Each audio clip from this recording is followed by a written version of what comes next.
Bonjour, aujourd'hui 27 avril 2024, exercice sur les fonctions essentiellement et il y aura aussi un peu d'intégration. Exercice 1, d'après un sujet de bac scientifique Liban juin 2007, j'essaie de trouver des exercices intéressants en vue de la préparation du bac 2024 et puis cet exercice m'a particulièrement intéressé. Alors je le connaissais, mais c'était un peu loin dans mes souvenirs, évidemment. Ça remontait à 17 ans. L'énoncé, soit f et g, les fonctions définies sur l'intervalle 0 plus infini ouvert en 0, par f de x égale ln de x et g de x égale ln de x au carré. Alors ici, pour ne pas alourdir la notation, on n'a pas mis de parenthèse à ln de x. Puis si vous avez besoin de mettre des parenthèses, n'hésitez pas. On note C de f et C de g les courbes représentatives respectives des fonctions f et g dans le plan muni d'un repère orthogonal OIJ. Les courbes C de f et C de g sont représentées en annexe. Alors, je vous conseille toujours d'aller voir l'annexe. Voici l'annexe, et puis à partir des courbes de f et de g qui sont représentées, il y a quand même des choses qu'on pourrait conjecturer. Question 1a, étudier le signe de ln de x facteur de 1 moins ln de x selon les valeurs du réel x de l'intervalle 0 plus infini, toujours ouvert en 0. Question 1b, en déduire la position relative des deux courbes C de f et C de g sur l'intervalle 0 plus infini. Question 2, pour x appartenant à l'intervalle 0 plus infini, M est le point de la courbe C de f d'abscisse x et n est le point de la courbe C de g d'abscisse x. Petit a, soit petit h, la fonction définie sur l'intervalle 0 plus infini, toujours ouvert en 0, par h de x égale f de x moins g de x, étudier les variations de la fonction h sur l'intervalle 0 plus infini. Question B, en déduire que sur l'intervalle 1e, la valeur maximale de la distance mn est obtenue pour x égale racine carrée de e. Question C, résoudre dans l'intervalle 0 plus infini l'équation ln de x au carré moins ln de x égale 2. Petit d, en déduire que sur l'intervalle 0,1 union l'intervalle 0 plus infini, ouvert en 0, ouvert en 1, ouvert en e. Il existe deux réels a et b, a étant plus petit que b, pour lesquels la distance mn est égale à 2. Question 3, à l'aide d'une intégration par partie, calculer l'intégrale de 1e de ln de x dx.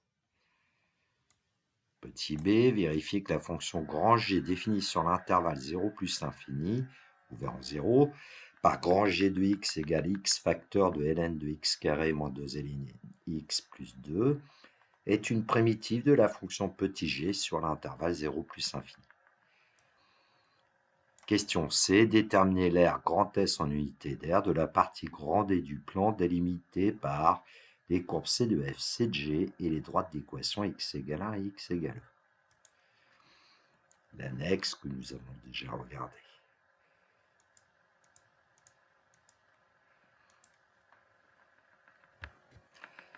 Correction, question A, étudier le signe de ln de x facteur de 1 moins ln de x selon les valeurs du réel x de l'intervalle 0 plus infini ouvert en 0.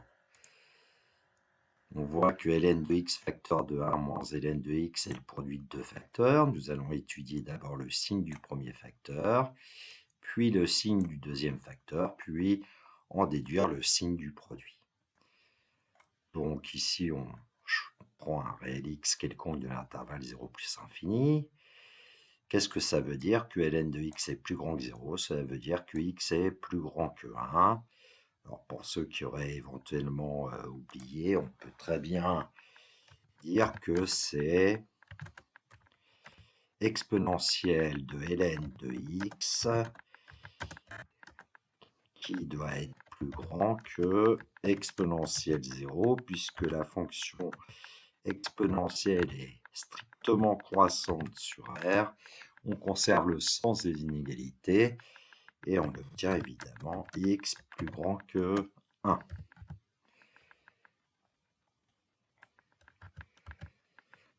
Voilà, quand vous avez parfois oublier des choses comme le fait que ln de x est strictement positif pour x plus grand que 1. On peut toujours, en fait, retrouver le résultat en utilisant la fonction exponentielle. Alors pour 1 moins ln de x, quand est-ce que cette expression est strictement positive? C'est pour ln de x strictement plus petit que 1, c'est-à-dire exponentielle ln de x strictement plus petit que puissance 1, c'est-à-dire x plus petit que le tableau de signes. Alors on place les valeurs de x dans l'intervalle 0 plus infini.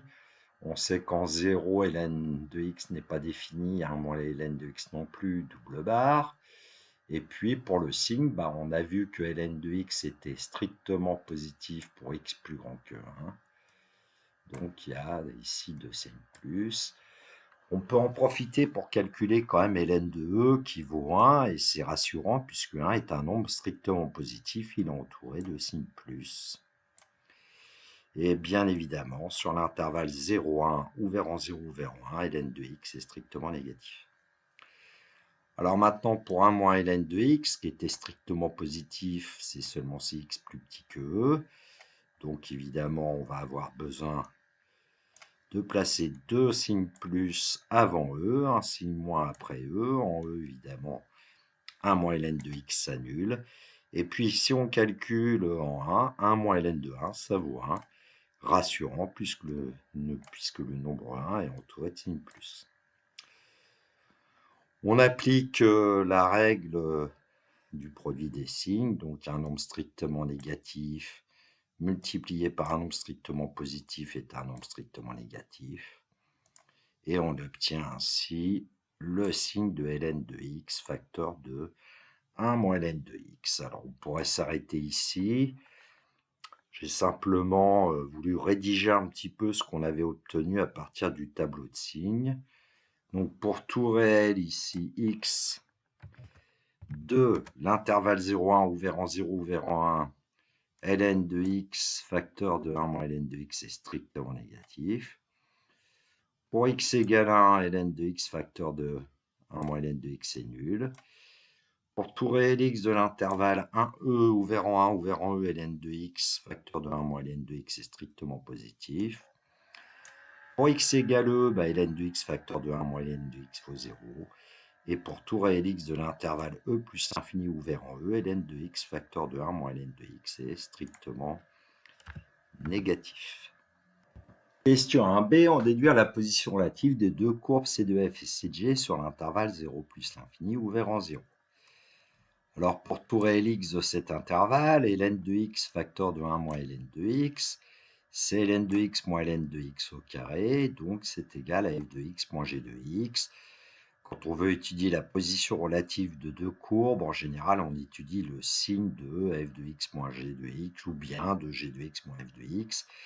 On retrouve évidemment l'expression factorisée de la question 1a, ce qui fait que pour tout réel x de l'intervalle 0,1, ouvert en 0, ouvert en 1, comme on sait que ln de x facteur de 1 moins ln de x est strictement négatif, f de x moins g de x est strictement négatif, et donc f de x est strictement inférieur à g de x. On peut affirmer que la courbe C de f est située en dessous de la courbe C de g sur l'intervalle 0,1. Alors ouvert en 0, ouvert en 1. Éventuellement, si on avait travaillé avec des inégalités larges, on aurait pu aussi dire que la courbe C de f était située en dessous de la courbe C de g sur l'intervalle 0, 1, ouvert en 0, fermé en 1. Bon, c'est un choix que j'ai fait de travailler avec des inégalités strictes. Pour tout réel x de l'intervalle 1e, ln de x facteur de 1 moins ln de x est strictement positif. Donc f de x moins g de x est strictement supérieur à 0, et donc f de x est strictement supérieur à g de x. On peut affirmer que la courbe C de f est située au-dessus de la courbe C de g sur l'intervalle 1e, ici ouvert en 1, ouvert en e.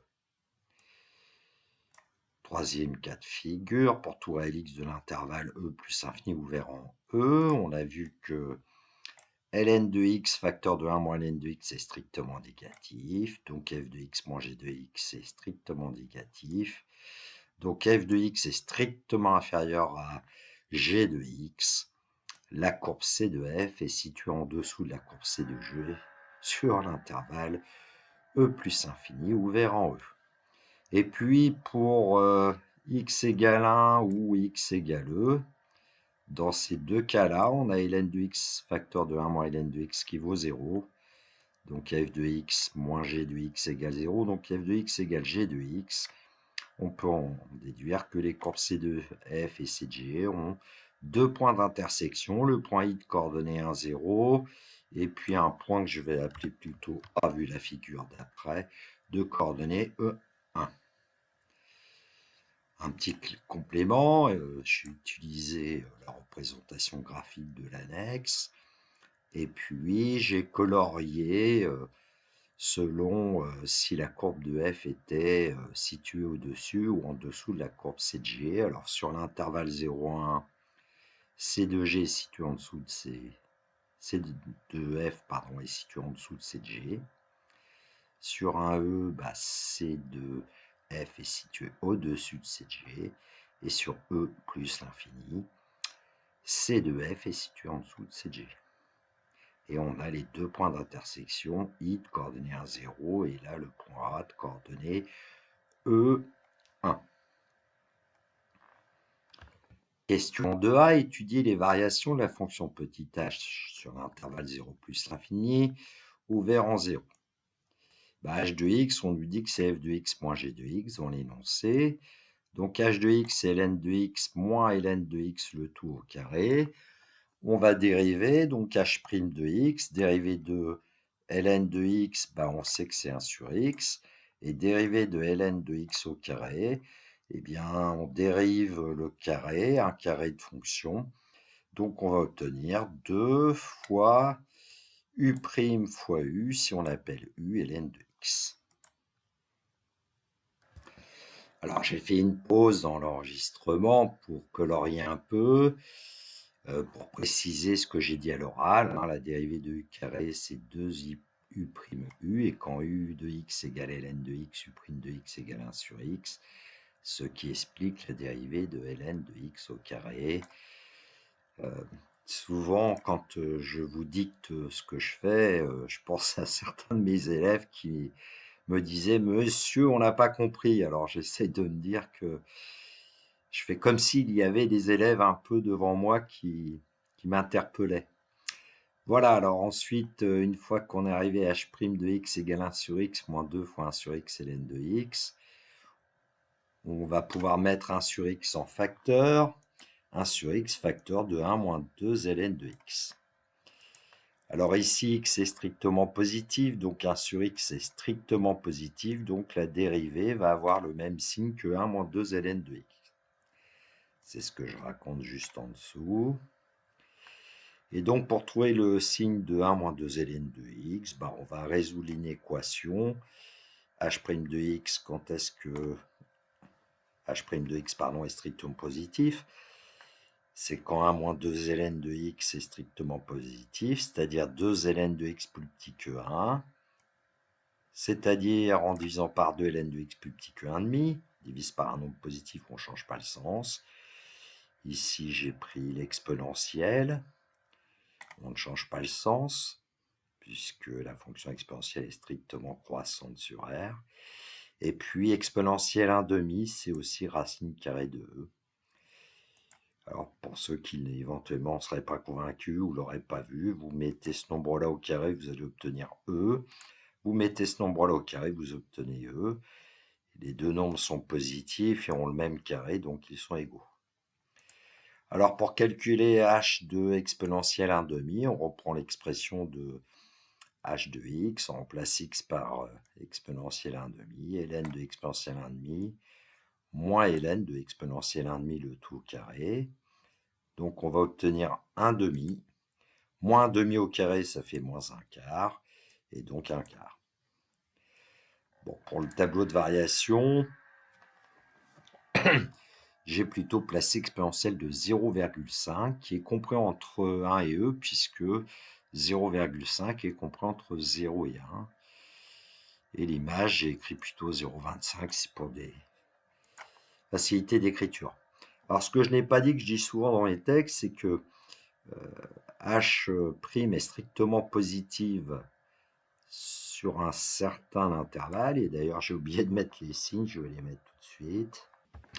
Donc on avait vu précédemment que H' était strictement positif sur l'intervalle 0 exponentielle à 1,5. En exponentielle 1,5, évidemment, H' s'annule, et puis H' du coup est strictement négatif sur l'intervalle exponentielle 1,5 plus l'infini ouvert en exponentielle 1,5. On a déduit les variations de H, bien sûr. Alors, c'était pas obligatoire de faire apparaître un et E, mais vu l'exercice, je me suis dit que c'était intéressant. Voilà, l'image de 1, c'est 0, l'image de E, c'est 0, c'est facile à voir. Puisque on sait qu'il y a deux points d'intersection entre les courbes C de F et C de G, l'un d'abscisse 1 et l'autre d'abscisse E, donc c'est quasiment obligatoire. Ça permet aussi d'obtenir le signe de H2X, par exemple. Sur l'intervalle 0,1, H est strictement négative. Sur l'intervalle 1E, H est strictement positif. Sur l'intervalle E plus l'infini, H est strictement négative, à condition que j'ouvre en tous les réels dont j'ai parlé, puisque H de 1 vaut 0 et H de E vaut 0. Un petit complément quand même, qui évidemment c'est pas demandé. Le jour du bac, on peut utiliser sa calculatrice et représenter la courbe de H. Ça permet quand même de vérifier un peu tout ce qu'on a dit auparavant, sur les variations de H notamment. Et en fait, GeoGebra nous donne le point que j'ai appelé G, c'est le point entre guillemets maximum de la courbe de H. Son abscisse racine carrée de E, environ 1,649. Son ordonnée, évidemment, c'est 0,25, un quart. Et on a les points d'intersection avec l'axe des abscisses, le point de coordonnée 0 et le point de coordonnée E0. Je rappelle que E, c'est environ 2,718. Question 2b, on déduit que sur l'intervalle 1e, la valeur maximale de la distance mn est obtenue pour x égale racine carrée de E. Étude expérimentale avec le logiciel GeoGebra. Donc sur la figure, vous voyez que j'ai tracé les courbes de f et de g simplement sur l'intervalle 1e. J'ai créé un curseur, alors je l'ai appelé t parce qu'on ne peut pas appeler x le curseur sur GeoGebra. Le nombre E ici, on est à 1. Et en fait, les points M et N qui ont la même abscisse ici, T, et bien évidemment, quand on fait bouger le curseur, les points M et N bougent, ils se finissent par se rencontrer en un point que j'ai appelé T, c'est le point d'abscisse E et d'ordonnée 1.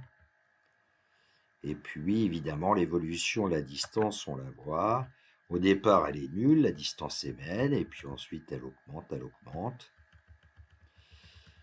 Et puis, à un moment donné, on va s'apercevoir que elle augmente encore.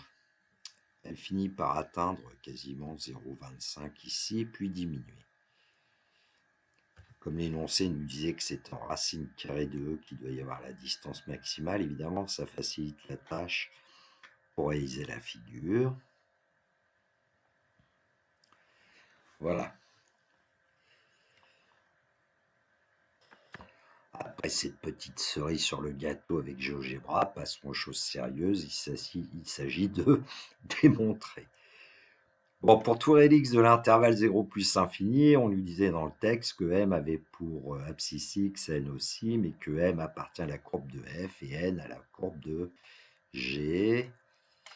Et donc, pour tout réel x de l'intervalle 1e, puisqu'ici on nous dit de travailler sur l'intervalle 1e, eh bien, on se rappelle que g de x est inférieur ou égal à f de x, la courbe de g est en dessous de la courbe de f, ce qui fait que la distance mn, on peut dire que c'est ym moins yn, et donc la distance mn, c'est f de x moins g de x, donc mn, c'est h de x en fait, sur l'intervalle 1e. Ça ne serait pas le cas ailleurs d'ailleurs. D'après l'étude des variations de la fonction h sur l'intervalle 1e, ben on sait que h de x est maximal pour x égale racine carrée de e. Question précédente, donc Mn est maximal pour x égale racine carrée de e. Donc la conclusion, c'est la valeur maximale de la distance Mn est obtenue pour x égale racine carrée de e sur l'intervalle 1e. Donc le petit complément, c'est ce qu'on vient de voir avec GeoGebra. Question 2C, résoudre dans l'intervalle 0 plus l'infini, ouvert en 0, l'équation ln de x au carré moins ln de x égale 2. Alors ce que j'ai oublié de vous dire, c'est que dans l'énoncé original, je crois que c'était égal 1. Moi j'ai préféré mettre 2, on verra pourquoi. C'est un peu plus sympathique. Donc soit petit x, un réel évidemment de l'intervalle 0 plus infini. Ln de x au carré moins ln de x égale 2, cela signifie que ln de x au carré moins ln de x moins 2 égale 0. Évidemment, posant grand X égale ln de x, on obtient grand X carré moins grand X moins 2 égale 0, qui est une équation du second degré en grand X. Donc nous allons d'abord résoudre cette équation du second degré en grand X, puis ensuite on essaiera de trouver les valeurs de petit x. Traditionnellement, on pose petit a égale 1, b égale moins 1, c égale moins 2. On calcule le discriminant, b carré moins 4ac, moins 1 au carré moins 4 fois 1 fois moins 2, 1 plus 8, 9. Et puis 9, c'est le carré de 3, c'est toujours utile de connaître en fait une racine carrée, la racine carrée de delta, quand delta est strictement positif. D'après le cours de première, delta étant strictement positif, le trinôme grand X carré moins grand X moins 2 possède deux racines réelles distinctes, qu'on va appeler grand X1 et grand X2. Grand X1 moins B moins racine de delta sur 2A, donc 1 moins 3 sur 2 moins 1. Grand X2 moins B plus racine de delta sur 2A, 1 plus 3 sur 2, ça donne 2. On revient à l'équation, donc qui était grand X carré moins grand X moins 2 égale 0.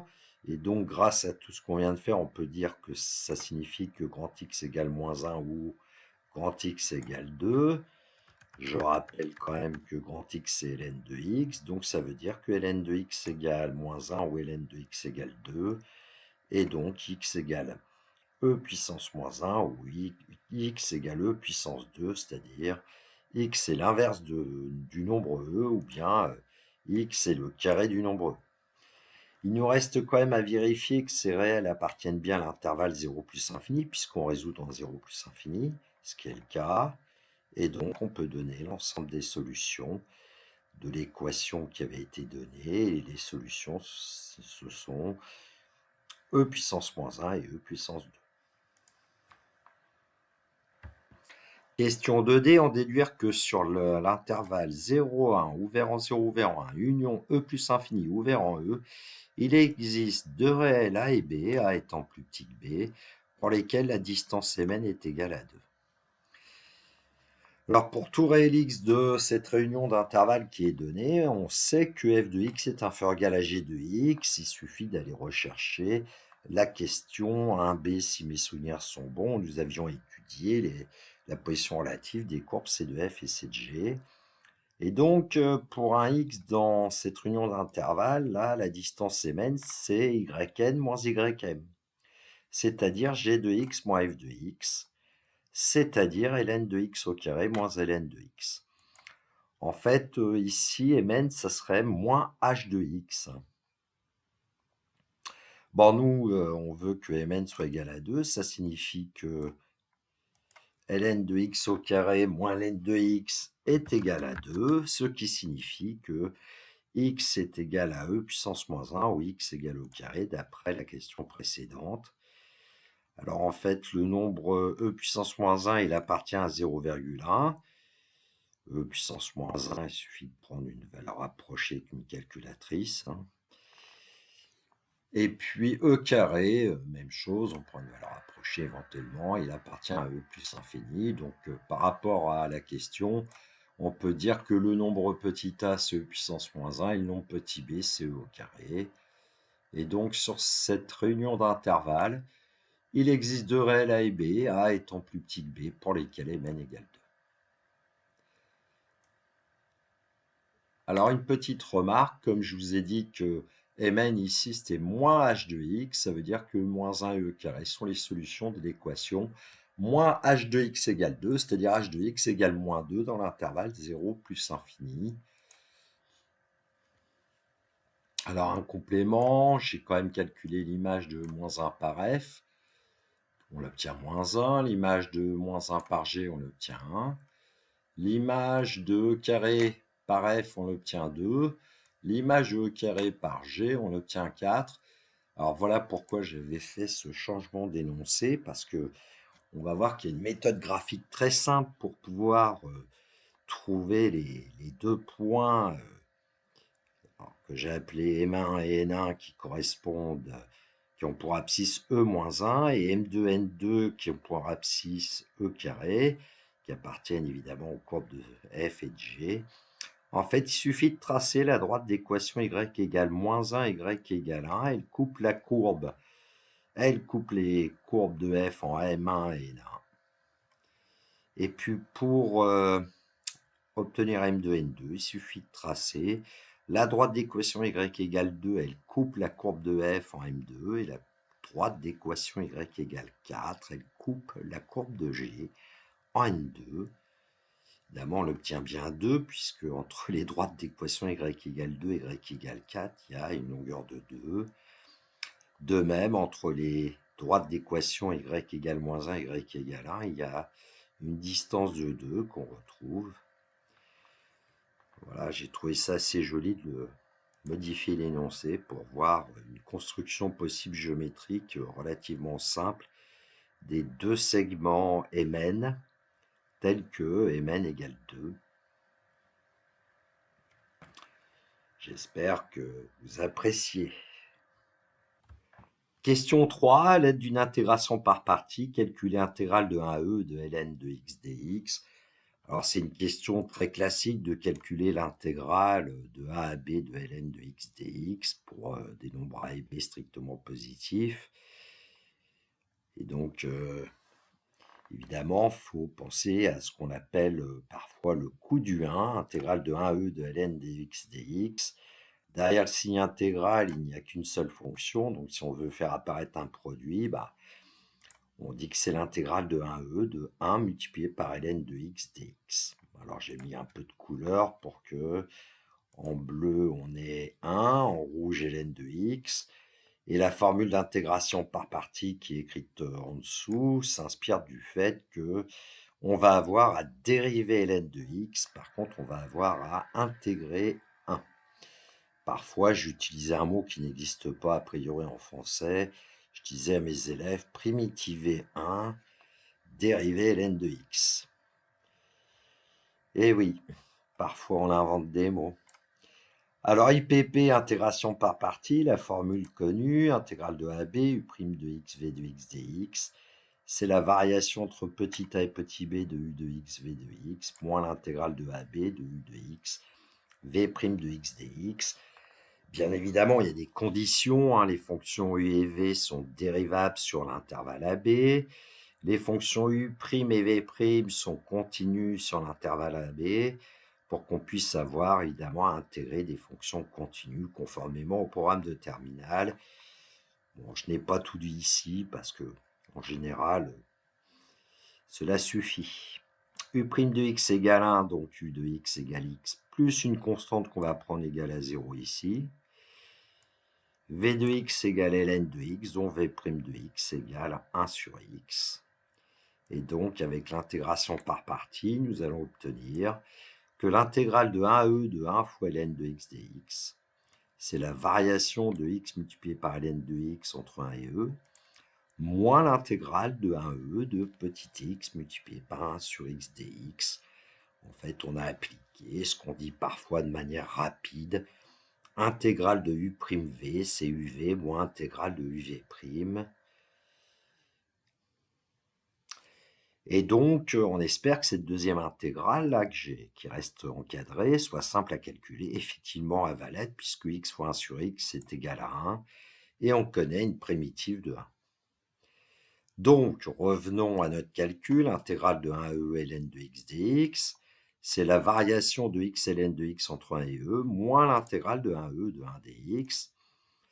Donc, c'est la variation de x ln de x entre 1 et e, moins la variation de petit x entre 1 et e. Alors, je vais le dire de manière abusive, mais différence des crochets, c'est le crochet de la différence. C'est donc x ln de x moins x dont on va calculer la variation entre 1 et e. Alors, pourquoi c'est intéressant de faire ça? Parce que la fonction que je viens d'écrire ici, x ln de x moins x, doit être une primitive de ln de x. Comment le vérifier? Eh bien, on dérive x ln de x moins x, et puis on doit trouver ln de x à la fin, et là, on est sur notre coup. Moi, je conseillais quand même à mes élèves de connaître une primitive de ln de x. X ln de x moins x sur l'intervalle 0 plus infini, bien sûr. Et donc, on n'a plus qu'à calculer, et on remplace x par e ln de moins e, moins, et on remplace x par 1 ln de 1 moins 1. Or, on sait que ln de vaut 1, et puis ln de 1 vaut 0.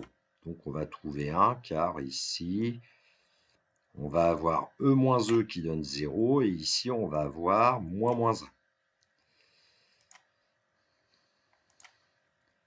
Alors, je vous ai fait une petite figure avec GeoGebra, parce que ce résultat, quand j'étais élève, je ne sais pas pourquoi, il m'avait épaté, parce que notre professeur nous avait montré en classe de terminale que l'aire dont on parle ici, c'est l'aire d'un certain domaine, le domaine défini par x compris entre 1 et e, et puis y compris entre 0 et ln de x. Ln de x est positive sur un e, donc on peut interpréter cette intégrale comme l'aire d'un domaine. Et c'est d'air que j'ai colorié en bleu des mers du Sud ici. Comme elle vaut 1, ça veut dire que c'est aussi l'aire du carré OIKJ, où le point K pour coordonnées 1, 1. Je rappelle que ce carré, ici j'ai traîné un repère taux normé, ce carré OIKJ, c'est l'unité d'air. Alors, à l'œil nu, que les deux domaines que j'ai coloriés ici en bleu des mers du Sud aient la même aire, moi ça m'épate, je le vois pas vraiment. C'est quand même joli les mathématiques. Question 3b, vérifier que la fonction grand G définie sur l'intervalle 0 plus infini par grand G de x égale x facteur de ln de x au carré moins 2 ln de x plus 2 est une primitive de la fonction petit g sur 0 plus infini.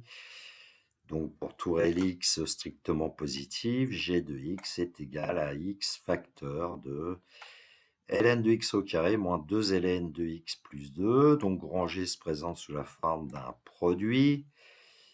On rappelle quand même la formule d'un produit. Alors ici, je vais dire que grand G est sous la forme UV. Donc grand G', ça va être U'V plus UV'.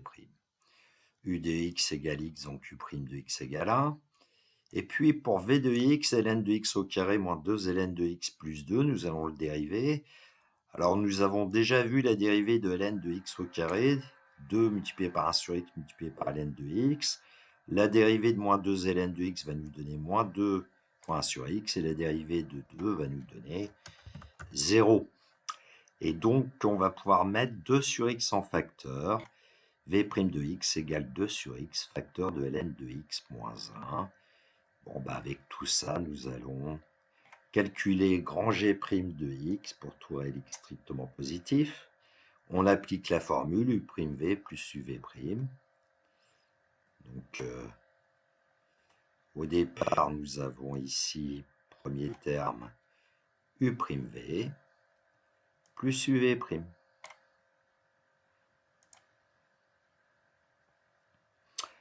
1 multiplié par quelque chose, on va obtenir le quelque chose. Ln de x au carré moins 2 ln de x plus 2. Et puis, quand on regarde le deuxième terme, x multiplié par 2 sur x, ça donne 2, et 2 fois ln de x moins 1 donne 2 ln de x moins 2.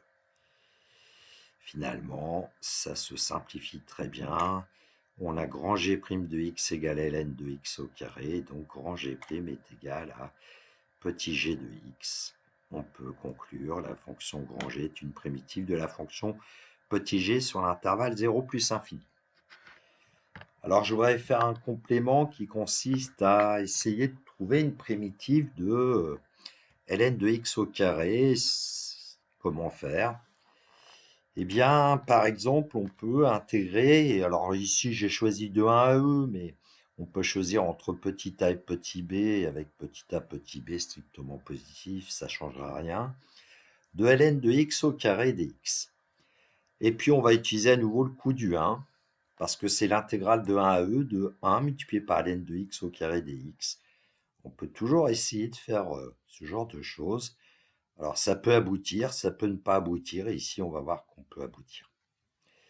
Et donc l'intégrale de 1 à e de ln de x carré dx, c'est la variation de x fois ln de x au carré entre 1 et e. Donc ici, évidemment, pour 1, j'ai pris comme primitive petit x, moins l'intégrale de, alors évidemment, de 1 à e, on garde petit x maintenant, et puis on multiplie par la dérivée de ln de x au carré, qu'on a rencontré 2 fois, donc j'ai repris la réponse, 2 fois 1 sur x fois ln de x, dx. Et donc, est-ce que cette intégrale, est-ce qu'on va pouvoir la calculer? C'est la question fondamentale, parce que c'est pas toujours évident de trouver une primitive de fonction. Et bien en fait, le x et le 1 sur x vont se simplifier. On va trouver l'intégrale de 1 à e de 2 ln de x dx. Et tout à l'heure, on a vu une primitive de ln de x, c'était x ln de x moins x, donc 2 ln de x. On va pouvoir trouver une primitive. C'est 2x ln de x moins 2x. Ce que j'ai écrit en dessous ici. Ce qui fait que on va obtenir, pour cette intégrale, x ln de x au carré à calculer entre 1 et e, moins, entre crochets toujours, 2x ln de x moins 2x à calculer entre 1 et e. Différence des crochets, crochet la différence. Et donc on obtient x ln de x au carré moins 2x ln de x plus 2x à calculer entre 1 et e. Et on sait que la fonction qui est ici entre crochets est une primitive de ln de x au carré. En fait, ce n'est pas tout à fait la fonction qui était donnée dans l'énoncé. Dans l'énoncé, on avait mis x en facteur, mais en fait, c'est la même. Cette fameuse fonction ici va être une primitive de ln de x au carré. Donc, une primitive de la fonction qui a x associé ln de x. Évidemment, c'est sur 0 plus infini. Est la fonction qui a x associe x ln de x au carré moins 2x ln de x plus 2x. Voilà. Un joli complément, parce que vous pourriez très bien avoir le jour du bac à calculer cette intégrale par partie. Question 3c, déterminer l'aire grand S en unité d'aire de la partie D du plan délimité par les courbes C de F, C de G, les droites d'équation x égale 1 et x égale E. Donc là, on revient finalement à utiliser le graphique donné en annexe. Je vais tout de suite vous faire voir, évidemment, le graphique que j'ai réalisé avec GeoGebra, qui n'est pas tout à fait le graphique de l'annexe, mais on pourra s'en servir. Donc, le domaine D, vous le voyez, là, je l'ai colorié en vert, puisque c'est le domaine délimité par les droites d'équation x égale 1, x égale E, les deux verticales. Là. L'axe abscisse, c'est pas ça ici, c'est la courbe de G et la courbe de F. Et d'ailleurs, ici, la courbe de F est située au-dessus de la courbe de G. Ça va nous servir pour calculer, en fait, grand S. GeoGebra annonce environ 0,2817. Nous allons voir ça.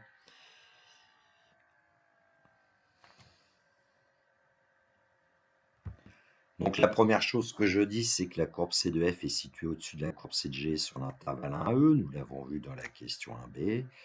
Et donc la partie D du plan délimité par les courbes C de F, C de G et les droites des quotients x égale 1, x égale E, en fait c'est l'ensemble des points M de coordonnées x, y tels que x est compris entre 1 et E, et puis G de x est inférieur ou égal à Y, inférieur ou égal à F de x.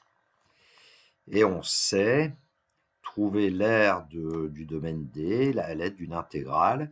C'est l'intégrale de 1 à E, parce que x est compris entre 1 et E, de f de x moins g de x, parce que f de x est supérieur ou égal à g de x dx. Alors ici, par linéarité, ça nous donne l'intégrale de 1 à E de f de x dx moins l'intégrale de 1 e g de x dx. Alors on pourrait ne pas utiliser la linéarité dans certains cas, mais ici on connaît déjà l'intégrale de 1e de f de x dx. C'est l'intégrale de 1e de ln de x dx et on avait trouvé 1. Il nous reste à trouver l'intégrale de 1e de g de x dx. Et à la question précédente, on avait une primitive de petit g qui s'appelait grand G qui va nous permettre de calculer cette intégrale. Donc l'intégrale de 1 à E de g de x dx, c'est grand G2 moins grand G de 1. Alors j'ai un peu séparé tous les calculs, j'ai pas voulu vous infliger des égalités bout à bout tout le temps comme je le fais parfois parce que c'est parfois source d'erreur, donc autant y aller pas à pas.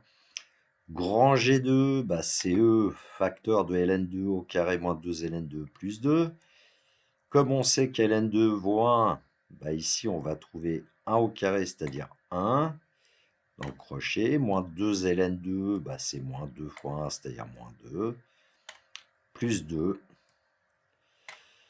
Et puis, il suffit de multiplier par petit e qui est en facteur, et on va trouver en fait que grand G de E, c'est tout simplement petit e. On peut dire que petit e est on dit un point fixe par grand G, parce que son image, c'est lui-même. Grand G de 1, c'est 1 facteur de ln de 1 au carré moins 2 ln de 1 plus 2, et puis ln de 1 on connaît, c'est 0. Donc dans le crochet, on va obtenir 0 carré 0, moins 2 fois 0, 0, plus 2. 2 fois 1 qui était devant, on obtient que grand G de 1 est égal à 2. L'image de 1 par grand G, c'est son double. Tout à l'heure, on avait grand G2 égale E. Point fixe, là, grand G de 1 est égal à 2. 2, c'est le double de 1. Intégrale de 1 à E de g de x dx, qui est égal à grand G de E moins grand G de 1, finalement, c'est E moins 2 avec les deux calculs précédents. Il nous reste à calculer grand S. Donc, on avait dit que c'était l'intégrale de 1 à E de f de x dx, moins l'intégrale de 1 à E de g de x dx. Donc, grand S, c'est 1 moins, entre parenthèses, E moins 2. Donc, 1 moins E plus 2, on va trouver que grand S est égal à 3 moins E qui est environ égal à 2,2817 comme le dit GeoGebra, puisque le nombre petit e, on sait que c'est environ 2,7182. Voilà. Donc là, ici, l'air coloriant vert, c'est environ 0,28, donc un peu plus du quart du carré au IKJ. Je n'arrive toujours pas à comparer des airs, là, comme l'air vert et l'air bleu des mers du Sud. Voilà, la correction de cet exercice est terminée. J'avoue que j'ai beaucoup apprécié travailler sur cet exercice. Bon, j'ai mis quelques heures ce matin et en début d'après-midi. Ensuite, un petit repos, il est 18h27. Un pouce levé si vous avez apprécié, un pouce baissé si vous n'appréciez pas mon travail. Je fais ce que je peux pour essayer de vous donner des exemples d'exercices assez intéressants. Je vous souhaite une belle soirée, une bonne nuit. Surtout, prenez soin de vous. Que la force soit avec les élèves de terminale qui passeront leur bac au mois de juin. Si vous avez des commentaires, n'hésitez pas, hein. Parfois, j'ai une ou deux questions, ça fait plaisir. J'aurais aimé vous donner un petit morceau de musique parce que là, je suis très fatigué. J'espère pouvoir continuer à produire des vidéos. Faites-moi savoir si ça vous intéresse. Voilà, au revoir.